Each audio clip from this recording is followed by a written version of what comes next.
umami whole grain pasta with Swiss chard, coat the bottom of your large skillet, Bob, with a good layer of olive oil, about 3 tablespoons or 3 slow turns of the pan. So you heat it up and then chop. For you, I used 4. For you, let's try 2. Let's give you baby steps, okay? Okay. Let's take 2 anchovies and chop or mash them with the side of your knife a little bit and throw them into the olive oil. Now watch. See when they start to bubble? Look how I'm breaking it up with the back of the paddle. So the chard, we curl our hands like a cat paw and we pull away the greens as you've done and we chop them.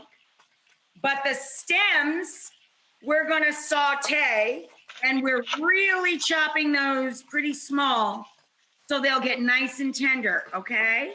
Okay. Then we're going to add that. You see my anchovies have totally melted. Show them the anchovies.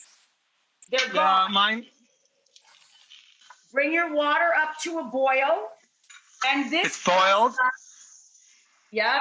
This pasta takes a good deal of time. It's very dense. So we're going to salt our water. Okay? Yep. And we're going to go ahead and add the pasta to the pan with the stems, Bob, in our anchovy oil. Add your chopped shallots, 2 large shallots, and a couple of cloves of garlic, and stir. All right, now you're going to add a good spoonful, like a round teaspoonful of chili paste. Oh, yeah. Or you could use red pepper flake, guys, at home if you don't have Calabrian chili paste. You could use a teaspoon of red pepper flake. The paste is actually, surprisingly, less of a bite than the flake. So if I'm using flake, I would use a teaspoon. If I'm using paste, I use a big, fat, rounded teaspoon. Yeah. And now we're going to add a few tablespoons of capers, Bob. Just scoop in a little from the jar.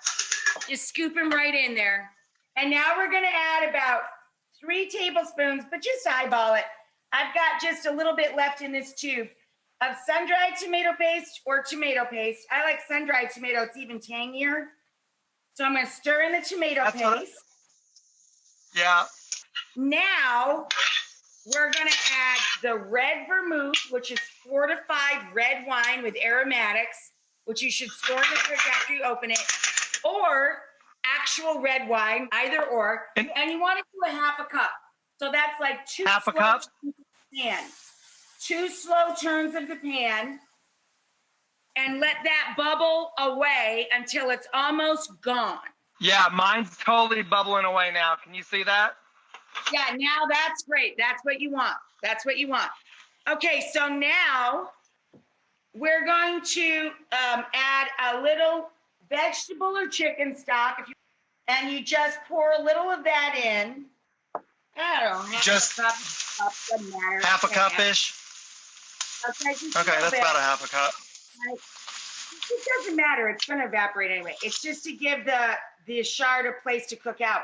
And then start wilting in your Swiss chard or rainbow chard in batches. Our pasta, right before we drain it, we reserve 1 cup, like roughly, I usually use my coffee mug, of starchy liquid. We turn off the stove, drain, put immediately back to the hot pot, and you want it undercooked a little bit, Bob, right? Because we're going to marry the pasta in the sauce.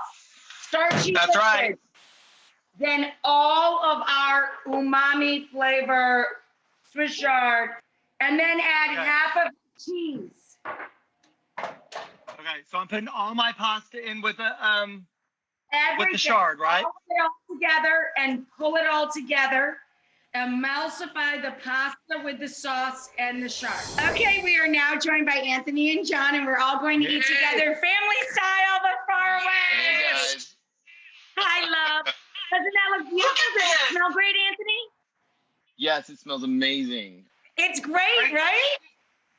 Oh, good. It's delicious.